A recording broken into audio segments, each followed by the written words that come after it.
তাঁর বয়স ৮০ ছুঁই ছুঁই। বেশ অনেকদিন হলো অভিনয় এবং রাজনীতি দুই থেকেই আড়ালে অভিনেতা জর্জ বেকার। ২৮শে অক্টোবর ছিল অভিনেতার জন্মদিন। এখন কেমন আছেন অভিনেতা? কিভাবে কাটে তাঁর দিন? ২০১২ সালে মুক্তি পেয়েছিল অনিক দত্ত পরিচালিত ভূতের ভবিষ্যৎ।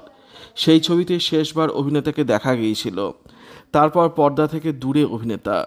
জন্মদিনটা কিভাবে কাটাচ্ছেন তিনি? জানালেন ভয়ে আছেন। কিন্তু কেন? জর্জ বললেন, এখন আমি নিউ টাউনেই থাকি। বাড়ির বেসমেন্টে পড়ে গিয়েছিলাম।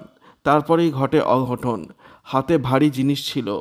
পাঁজরের দুটি হাড় ভেঙে গিয়েছে। তাই যন্ত্রণায় আছি। এই জন্মদিনে ভয়ে ভয়েই আছি। তাকে কি আর বড় পর্দায় দেখা যাবে না? জর্জ যোগ করেন, আমি আর অভিনয় করতে আগ্রহী নয়। মনে হয় ইন্ডাস্ট্রিও আমাকে নিয়ে খুব বেশি আগ্রহী নয়। কেউ আর সেভাবে খোঁজও রাখেন না। তবে ভালো কোনো সুযোগ এলে নিশ্চয় করব। একসময় বিজেপিতে যোগ দিয়েছিলেন জর্জ, কিন্তু বয়স হয়েছে, তাই এখন রাজনীতিতে আগ্রহী হারিয়েছেন, জানালেন অভিনেতা। আপাতত নিজের মতো করেই থাকতে চাইছেন তিনি। অন্যান্য বছর জন্মদিনে সকাল থেকে বন্ধুবান্ধব আসে, একসঙ্গে খাওয়া দাওয়া, কেক কাটা সবই হয়। তবে এবছর এসব কিছুই হচ্ছে না। আপাতত তিনি বিশ্রামে রয়েছেন।